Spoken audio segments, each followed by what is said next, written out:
Hello everyone, high আমি কোয়েল। Good morning সকলকে। তোমরা সকলে কেমন আছো? সকালবেলা ঘুম থেকে উঠে মার সাথে আড্ডা দিতে দিতেই সকালটা কেটে গেল। যাই হোক, তারপর সকালবেলা মা পুজোটা সেরে নিয়েছিল। তারপর আমার একটা ফ্রেন্ড আমায় ছোটোবেলাকার কল করে বললে, একটু হাটে যাবি, হোলির জন্য একটা শাড়ি কেনার আছে। সেই জন্যই ওর সাথে শাড়ি কিনতে গেছিলাম। যদিও শাড়ি মাড়ি বা কোনো কিছু আমি কিন্তু কিনিনি, ওই কিনতে গেছিলো, আমি জাস্ট ওর সাথে গেছিলাম।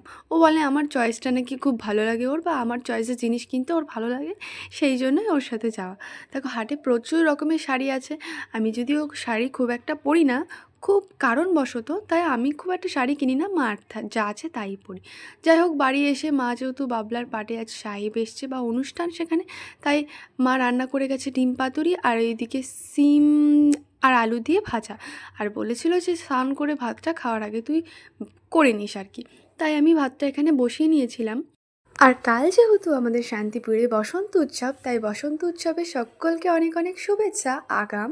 আর এই যে এই শাড়িটা, আর এই শাড়িটার সাথে আমি এই ইয়াররিংসটা পরবো, তার সাথে আমি এই আংটিটা পরবো। যদি এগুলো একটাও আমার না, সব আমার ফ্রেন্ডের। যদি আমি বললাম যে শাড়ি খুব একটা পরি না, আর আমার ফ্রেন্ডরা যেহেতু সকলে শাড়ি পরবে, তাই জন্য এটা আমাকে জোর করে হাতে ধরিয়ে দেওয়া আর কি।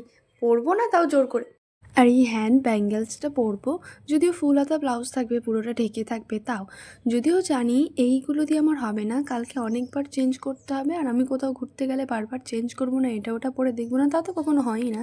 যদিও আমি অপশানে এই বড় হারটা রেখেছি, এর কানের দুটো যদিও খুঁজে পাচ্ছি না বলে দেখানো হয়নি, আর সাথে এই অক্সিডাইজের মালাটা, আর এর কানের দুটো এই যে হচ্ছে এই দুটো কানের।